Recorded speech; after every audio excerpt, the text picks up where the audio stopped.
पर आश्रित रहकर रटाई द्वारा उन्होंने सोचा था और उच्चतम शिक्षा शास्त्रियों का भी यही विचार है कि इस प्रकार से प्राप्त ज्ञान बच्चों में जागरूकता, कार्यकुशलता, स्वतंत्र भावना पैदा करता है, जो इस जीवन के संग्राम में बहुत सहायक हो सकता है।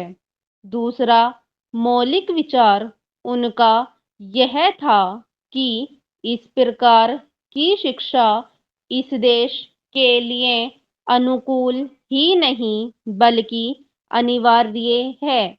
बच्चों से जो कुछ भी काम कराया जाए वह उत्पादक काम हो और उससे कुछ भी पैदा हो, उससे शिक्षा का व्यय यदि पूरा पूरा नहीं तो अधिकांश निकल सके, क्योंकि यह शिक्षा का व्यय दूसरे प्रकार से निकालने का प्रयत्न किया जाएगा तो वह बोझ इतना बड़ा होगा कि शिक्षा सार्वजनिक नहीं बन सकेगी।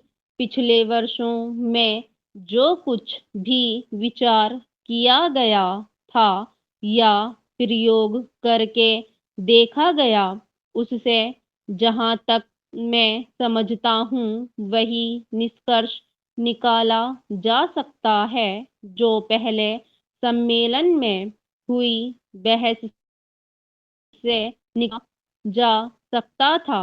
हमारे शिक्षा शास्त्रियों ने इस पद्धति की अनुकूलता और श्रेष्ठता तो मान ली थी, पर उनकी दृष्टि में इसके द्वारा शिक्षा का व्यय निकालना असंभव ही नहीं, अनुचित भी था। प्रयोग से देखा गया है कि इस पद्धति की उपयोगिता है और इससे पूरा नहीं तो अधिकांश व्यय निकाला जा सकता है। यह मैं प्राथमिक और माध्यमिक शिक्षा के संबंध में कह रहा हूँ। उच्च कोटि की शिक्षा के संबंध में अभी प्रयोग नहीं के बराबर हुआ है, इसलिए उसके संबंध में अभी कुछ भी कहना संभव नहीं है। इतना होते हुए भी हम देखते हैं कि इस पद्धति को उतना प्रोत्साहन नहीं मिला और ना इसका उतना प्रचार ही हुआ जितना होना चाहिए था और जितना स्वराज्य प्राप्ति के बाद हम कर सकते थे।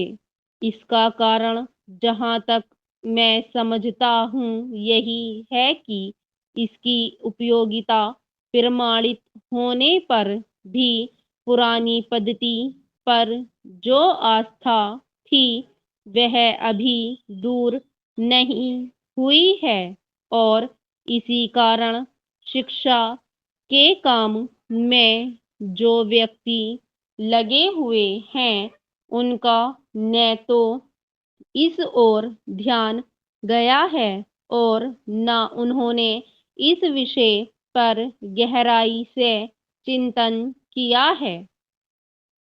आज भी हम इतना ही कह सकते हैं कि इस पद्धति का अभी केवल प्रयोग ही किया जा रहा है। इसे राष्ट्रीय कार्यक्रम मानकर हमारी सरकार ने उसको चालू करने का निश्चय नहीं किया और क्रियात्मक रूप से कुछ करने की बात तो नहीं के बराबर ही है। उसका परिणाम यह हुआ है कि पुरानी पद्धति की संस्थाएं दिन प्रतिदिन बढ़ती जा रही हैं और शिक्षा पर सरकार जो कुछ भी व्यय कर सकती है या करना चाहती है उसका बहुत बड़ा अंश उस पद्धति को ही बनाए रखने में व्यय हो रहा है और इस पद्धति को बहुत कम प्रोत्साहन मिला है। मेरा अपना विश्वास है कि शिक्षा में मौलिक परिवर्तन अवश्य किया जाएगा। महोदय, बहुत बड़ा अंश अनुभव और लोगों की कही सुनी बातों से, देखे हुए दृश्यों से और कुल तथा समाज की परंपरा से प्राप्त होता है। सिनेमा इस सभी प्रकार के ज्ञान की प्राप्ति में सहायक हो सकता है क्योंकि यह मनुष्य की दृश्य और श्रव्य अनुभूतियों के क्षेत्र को बहुत ही बढ़ा सकता है। यह एक साधारण सी बात है जिसे सभी जानते हैं कि केवल सुनी सुनाई बात की अपेक्षा हम पर देखे हुए दृश्य का प्रभाव अधिक पड़ता है और हम यदि सिनेमा द्वारा किसी चीज को देख लेते हैं तो उसका उतना फल तो नहीं होता जितना स्वयं आंखों द्वारा देखने से मिलता है। उससे तो कहीं अधिक अमिट छाप किसी के सामने किसी दृश्य के वर्णन करने से पड़ती है।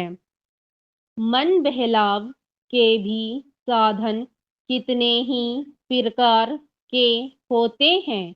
कुछ तो ऐसे हैं जो मन बहलाव के साथ साथ शिक्षाप्रद भी होते हैं और इसके विपरीत बुरे संस्कारों का साधन बन जाते हैं। मैं स्वयं यह दावा नहीं कर सकता कि मैंने बहुत सी फिल्में देखी हैं।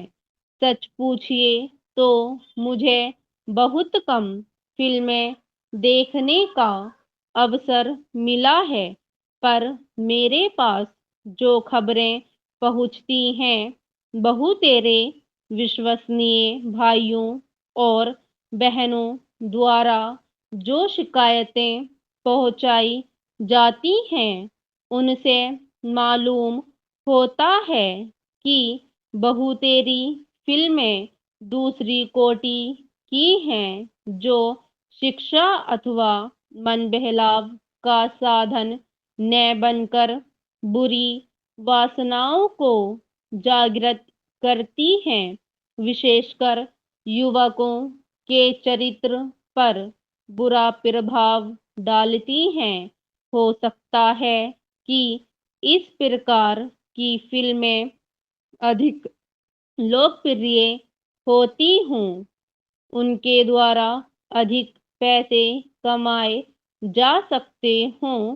कुछ लोग यह कह सकते हैं कि फिल्म निर्माताओं का काम ऐसी फिल्मों को बनाना है जो लोकप्रिय हों क्योंकि वे एक प्रकार की मांग को पूरा करती है।